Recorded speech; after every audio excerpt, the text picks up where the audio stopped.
आज शाम थम गया लोकसभा चुनाव के 7वें दौर का प्रचार। 1 जून को 8 राज्यों और केंद्र शासित प्रदेशों की 57 सीटों पर होगा मतदान। यूपी की 13 सीटों पर भी डाले जाएंगे वोट। 2 राज्यों में सीएम योगी आदित्यनाथ ने किया धुआंधार प्रचार। हिमाचल प्रदेश के मंडी और पंजाब के आनंदपुर साहिब और लुधियाना में जनसभाएं संबोधित। मऊ और महाराजगंज में आयोजित जनसभाओं में सपा प्रमुख अखिलेश यादव ने बीजेपी पर साधा निशाना। कहा, बीजेपी का 400 पार हो गया है, 400 पार। पांडुचेरी के उपराज्यपाल और देश की पहली महिला आईपीएस किरण बेदी ने अयोध्या में किए रामलला के दर्शन।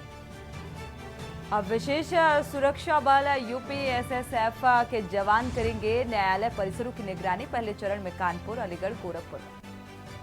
प्रदेश भर में भीषण गर्मी का प्रकोप। गर्मी में बिजली कटौती कर रही कोल में खास का काम।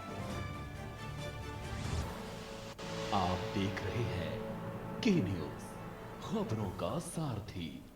खबर उत्तर प्रदेश के साथ मैं सोनी चौहान। खबरों की शुरुआत अहम खबर के साथ। लखनऊ से अहम खबर आपको बता दें, जम्मू एंड कश्मीर हादसे का सीएम ने संज्ञान लिया है और योगी ने मृतकों के प्रति व्यक्त किया शोक संवेदना। तो जम्मू के अधिकारियों से संपर्क करने के निर्देश। घायलों के शीघ्र जल्द स्वस्थ होने की कामना की गई है। और यूपी के हाथरस के एक बस जो है वो खाई में गिरी थी और खाई में गिरने से ये बड़ा हादसा सामने आया। तो बड़ा हादसा हुआ। हादसे में अब तक 21 लोगों की मौत हुई और 40 लोगों के घायल होने की खबर।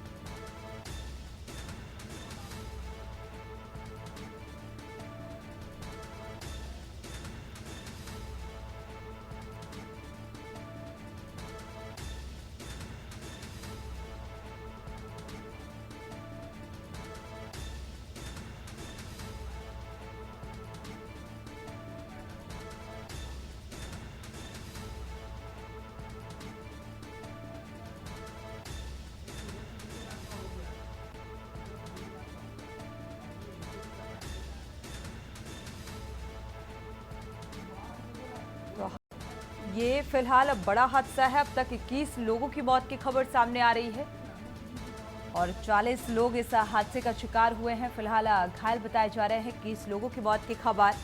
हालांकि योगी आदित्यनाथ ने इस पूरे हादसे का संज्ञान लिया है। बरेली से अहम खबर सामने आ रही है। कोर्ट ने की पुलिस व्यवस्था पर तल्ख टिप्पणी। आत्महत्या के लिए मजबूर करने वाले आरोपी को सजा सुनाई गई। अपर सत्र न्यायाधीश की कोर्ट ने ये टिप्पणी की।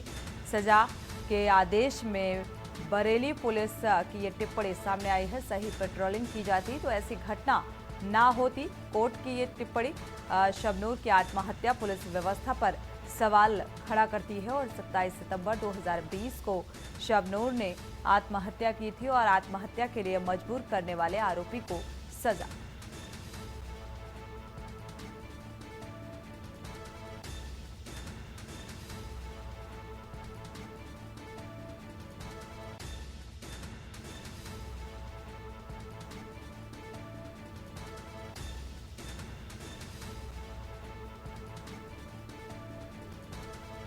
तो कोर्ट की टिप्पणी के बाद फिलहाल आरोपी को सजा हुई है, जिसने आत्महत्या करने पर मजबूर किया।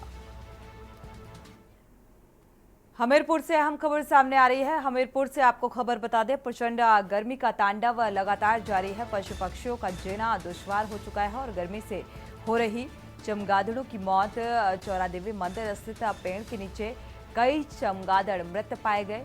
चमगादड़ों की मौत से परेशान हुए लोग। फिलहाल चौरा देवी मंदिर का ये मामला सामने आ रहा है, जहां पर गर्मी का असर फिलहाल इन पशु पक्षियों पर भी पड़ता हुआ नजर आ रहा है और मौत हो गई।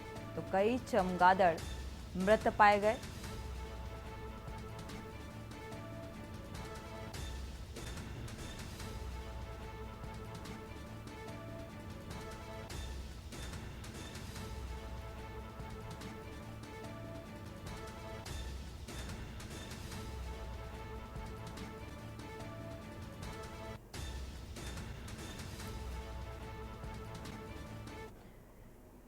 प्रयागराज से अहम खबर है। 1 जून से बदल जाएगा नियम। पान मसाला और तंबाकू विक्रेताओं के लिए ये नियम लागू किए गए हैं, यानी कि 1 जून से पान मसाला और तंबाकू बेच सकेंगे। 1 जून से नियम बदल जाएगा। पान में तंबाकू लगाकर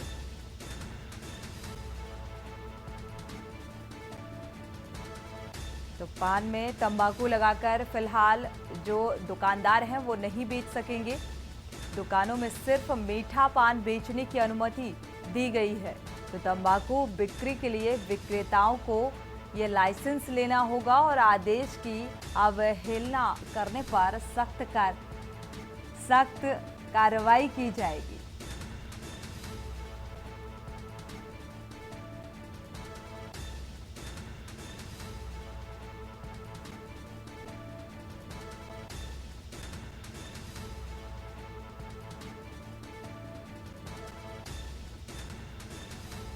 तो ये बड़ी और अहम खबर सामने आ रही है। फिलहाल अब वसूली की जाएगी और यानी कि अगर तंबाकू पान में लगाकर दी गई तो सख्त कार्रवाई के लिए निर्देशित किया गया है। और ये जो नया नियम सामने आया है फिलहाल 1 जून से लागू किया जाएगा और आदेश को अगर नजरअंदाज किया गया तो उसके खिलाफ सख्त कार्रवाई की जाएगी।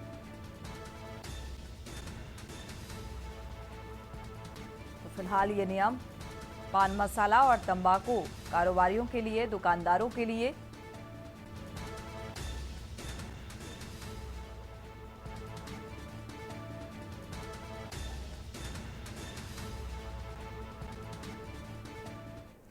मेरठ से अहम खबर सामने आ रही है। दबिश देने गई पुलिस से मारपीट की गई है। होमगार्ड की टांग तोड़ी गई इस मारपीट के दौरान और शराब पीने को लेकर ये पूरा विवाद हुआ था। सीओ कोतवाली और कई थानों की पुलिस मौके पर पहुंची। आरोपी के घर से ट्रैक्टर और कार जब्त किया गया। लिसाड़ी गेट थाना क्षेत्र के लिसाड़ी गांव का ये मामला सामने आ रहा है।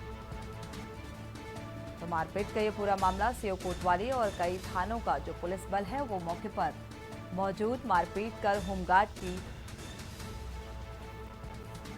टांग टूटी। शराब पीने को लेकर ये पूरा विवाद और ये विवाद के बीच ही ये मारपीट हुई।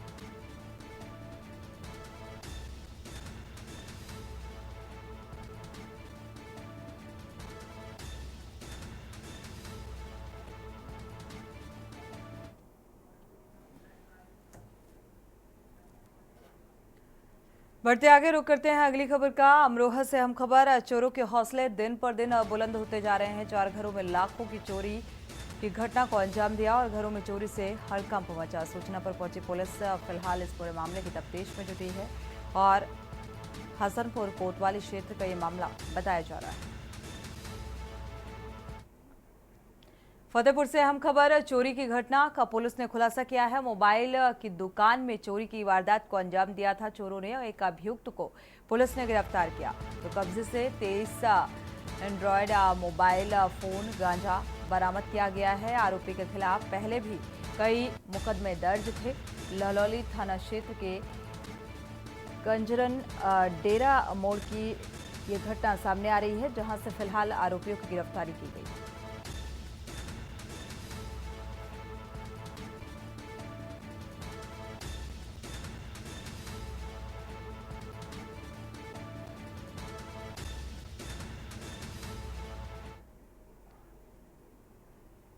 बहराइच से खबर। बहराइच से अहम खबर आपको बता दें। शॉर्ट सर्किट से ट्रांसफार्मर में लगी आग। भीषण गर्मी में धू कर जला ये ट्रांसफार्मर बना आग का गोला। मचा हड़कंप। ट्रांसफार्मर पर अधिक लोड पड़ने की वजह से ये आग लगना बताया जा रहा है। फिलहाल लगातार बढ़ती हुई गर्मी और भीषण गर्मी के चलते ये ट्रांसफार्मर आग का गोला बना। तो रायपुर राजा स्थित मक्कापुरवा की यह घटना सामने आ रही है।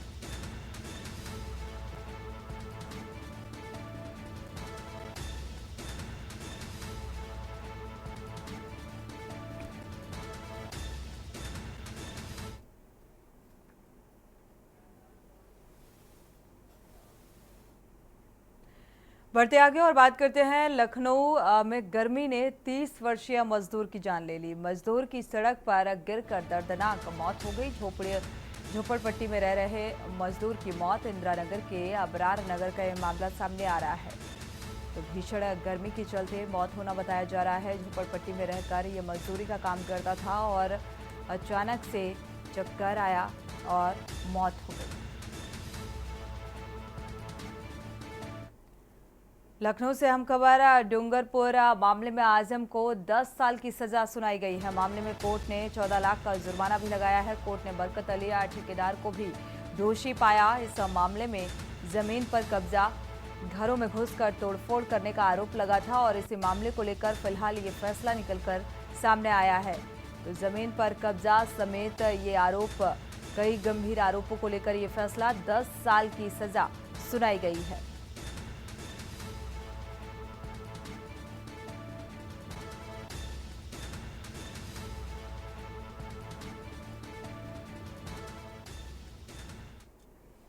लखनऊ से हम खबर लेबुआ होटल में ग्राहक के 20 लाख के जेवर चोरी हुए हैं। 114 नंबर कमरे में आकाश शर्मा को बेहोश कर ये चोरी की वारदात को अंजाम दिया गया और दोस्त के ड्राइवर ने चोरी की वारदात को अंजाम दिया।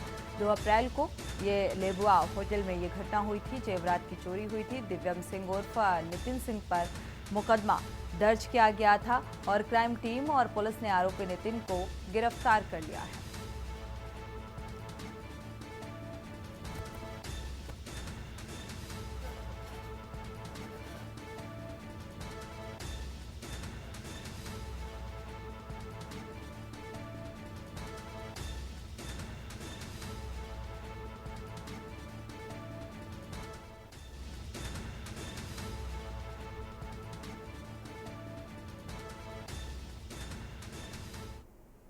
थाना गौतमपल्ली पर एक मुकदमा 22 मई को दर्ज हुआ था चोरी का, जो कि घटना अप्रैल की थी, जिसके संबंध में मुकदमा दर्ज किया गया सुसंगत धाराओं में। आज थाना गौतमपल्ली टीम द्वारा 100% लगभग 20 लाख की ये चोरी थी, 100% बरामदगी की गई है, जिसमें मुख्यतः ज्वेलरी है अलग अलग तरह की।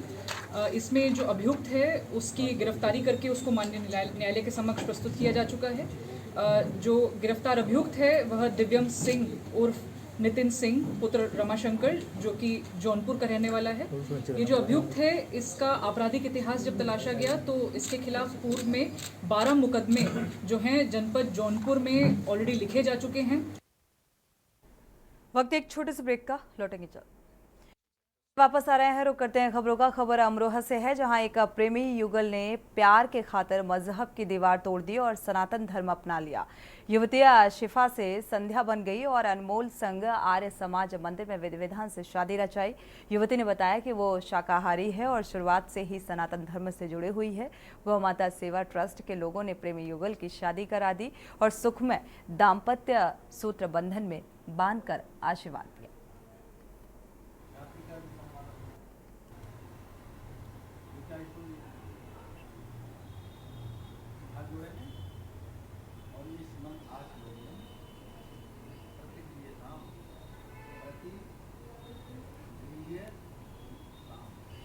शादी मैंने इसलिए करी है, मुझे हिंदू धर्म के जो रीति रिवाज हैं वो पसंद है, इसीलिए मैंने शादी की है। अपनी मर्जी से की है। अनमोल से मुझे प्यार हो गया था, इसलिए मैंने उनका हिंदू धर्म अपना लिया। मुझे हिंदू धर्म अपनाने में कोई दिक्कत नहीं है। मैं बालिग हूँ, हाई स्कूल करे हुए हूँ, इसीलिए। अच्छा, कहाँ के रहने वाले हैं आप लोग? मैं अमरोहा की। और सुना है आप जॉब करती थी कहीं? टाइम जॉब करती थी, लेकिन अब मैं हाउस वाइफ बन के रह रही हूँ। अनमोल से मुलाकात कैसे हुई आपकी? अनमोल से उनकी शॉप पे है, मैं उस पे गई थी, फिर हमारी बातचीत हुई थी। हमारी मतलब मैं दुकान पे जॉब करता हूँ, ठीक है, उस दुकान पे आई थी तो मुलाकात हुई थी। उसके बाद में फिर हमारी एक बहन है आंचल, उनके पास ही रहती थी, साथ में रहती थी जी। तो अब क्या हिंदू धर्म अपना लिया है इन्होंने? जी। किस तरह से शादी करी है आपने? हमने आर्य समाज मंदिर में शादी करी है।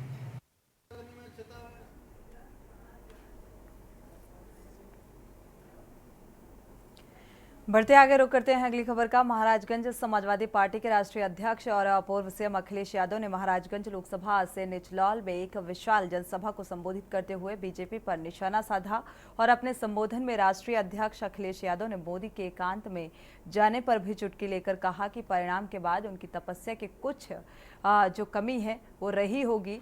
और अखिलेश ने यह भी कहा कि बीजेपी वाले दोबारा आ गए तो खनकी वालों को भी नौकरी 3 साल की कर दी जाएगी। बीजेपी का 400 पार जो 400 है वो हार में बदल जाएगा।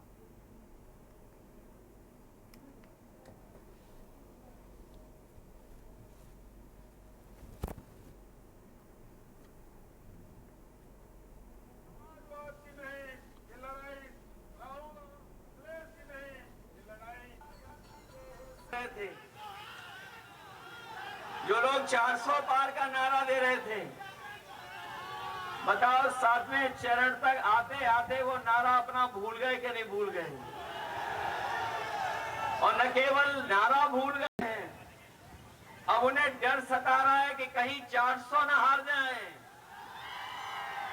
और सच्चाई तो यही है, हमने आपने थोड़ी देर में समझने की कोशिश की। सोचिए उन्होंने क्या नारा दिया?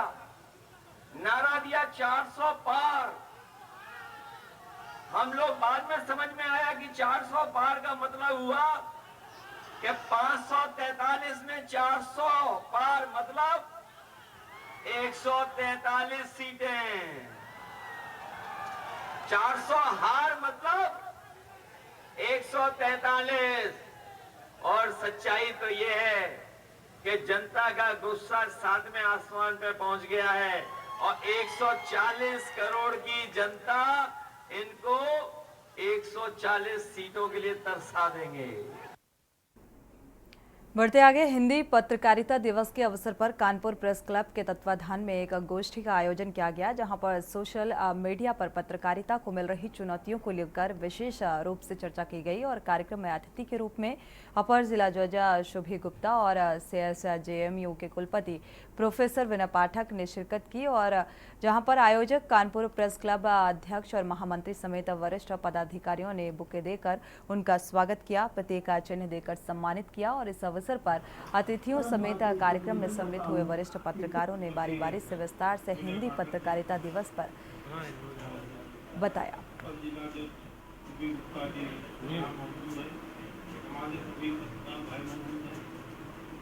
जो विषय है कि और मुझे यहाँ बुलाने के लिए आयोजक को बहुत बहुत धन्यवाद।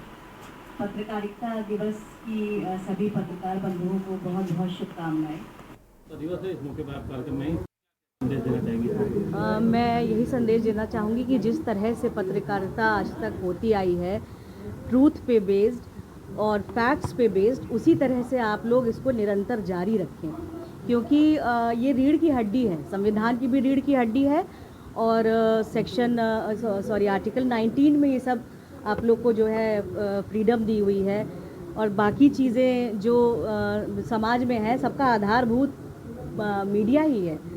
और प्रिंट मीडिया इसी तरह से, जिस तरह से आज की डेट में काम कर रही है, इसी तरह से सफलतापूर्वक आगे भी काम करे, इसकी शुभकामनाएं मैं आप सबको देती हूँ। जैसा कि आदरणीय रमेश भाई साहब ने बताया कि कानपुर की धरती ने हिंदी पत्रकारिता को एक नया मापदंड दिया, और ये कहने कोई अतिशयोक्ति नहीं है कि हिंदी पत्रकारिता की जननी कानपुर शहर रहा है। आज हिंदी पत्रकारिता के दिवस पर हम सभी लोगों ने, आप सभी लोगों को बधाई देना चाहता हूँ। और पत्रकारों का जो कार्य है वो बहुत चैलेंजिंग है, और आज हम लोगों ने तय किया है कि उनको टेक्नोलॉजी में जो भी हम लोगों को कोशिश होगी और टेक्नोलॉजी में जो भी ट्रेनिंग होगी पत्रकारों को, वो फ्री ऑफ कॉस्ट विश्वविद्यालय देगा।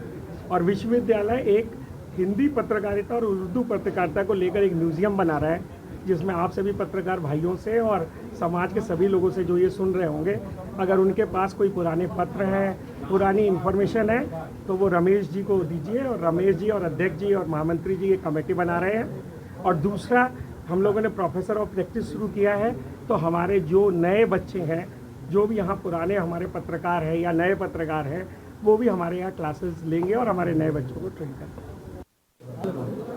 आज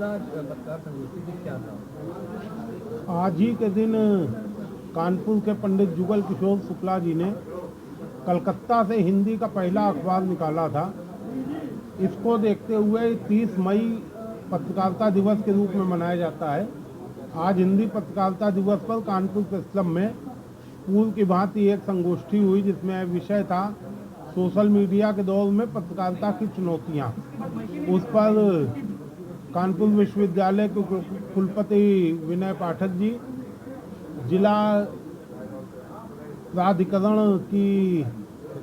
जिला विधिक प्राधिकरण की सचिव न्यायविद सुभी गुप्ता जी, इन लोगों ने अपने अपने विचार रखे। खबर लखनऊ से है, जहां हिंदी पत्रकारिता दिवस पर होटल दीप में संगोष्ठी का आयोजन किया गया, जिसके मुख्य अतिथि प्रमुख सचिव पर्यटन मुकेश मेश्राम और प्रमुख सचिव के रविंद्र नायक रहे। और इस मौके पर पत्रकारिता से जुड़े तमाम वरिष्ठ पत्रकारों ने हिंदी पत्रकारिता की चुनौतियों और संभावनाओं पर व्याख्यान किया। के न्यूज़ के सलाहकार संपादक के बख्श सिंह, वरिष्ठ पत्रकार प्रमोद घोष, पत्रकार अजय कुमार ने आयोजन में मुख्य भूमिका निभाई और के न्यूज़ के सलाहकार संपादक के बख्श सिंह ने यहां पर बातचीत की।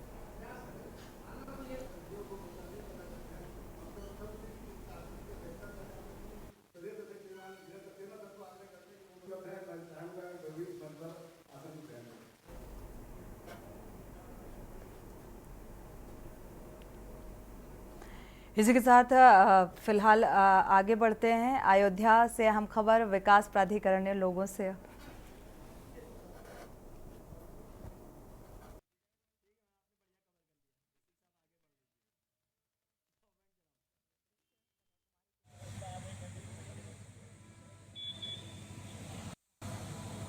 है कि जिस भी जमीन का लेआउट पास ना हो उसका वो क्रय विक्रय ना करें, और अगर करते हैं तो उनके खिलाफ वैधानिक कार्रवाई की जाएगी। अयोध्या विकास प्राधिकरण के सचिव सत्येंद्र प्रताप सिंह ने बताया कि रामनगरी अयोध्या में बिना लेआउट स्वीकृत कराए अगर किसी ने क्रय विक्रय किया तो अवैध प्रक्रिया उसे माना जाएगा। ऐसे क्रय और विक्रय पर प्राधिकरण द्वारा नगर नियोजन एवं विकास अधिनियम की सुसंगत धाराओं के तहत नियमानुसार आवश्यक नियमावली के तहत कार्रवाई की जाएगी। जो हमारा बिल्डिंग बायलॉज है और जो अर्बन एक्ट 1973 है, उसमें प्रोविज़न है कि कोई भी आवासीय कॉलोनी डेवलप की जाती है प्राइवेट डेवलपर द्वारा, तो उसका लेआउट पास कराया जाता है, जिसमें कुछ मानक होते हैं, उन मानकों का पालन करना पड़ता है। तो यहाँ लगातार देखने में आ रहा है कि प्राइवेट कॉलोनी वाले, प्राइवेट प्रॉपर्टी डीलर्स और ये लोग जो है अलग अलग प्रकार की आवासीय कॉलोनी काट रहे हैं, लेकिन यहाँ से लेआउट पास नहीं करा रहे हैं। यद्यपि करीब 10 लोगों ने पास कराया है। तो इसमें हमने बीच में काफ़ी ध्वस्तीकरण अभियान भी चलाया था, काफ़ी ध्वस्तीकरण की कार्रवाई की गई थी। अभी फिर जो हम शुरू करने जा रहे हैं, इसमें हमने एक न्यूज़पेपर के माध्यम से प्रेस विज्ञप्ति दी थी और जनता को भी आगाह किया था कि जो भी कहीं भी आवासीय योजना में या कहीं भी आप प्लॉट लेते हैं तो इस चीज़ को चेक कर लें कि क्या उसका लेआउट अयोध्या विकास प्राधिकरण द्वारा पास है कि नहीं। इसी के साथ बुलेटिन में फिलहाल बस इतना ही। आगे खबरों के लिए आप देखते रहिए के न्यूज़ इंडिया।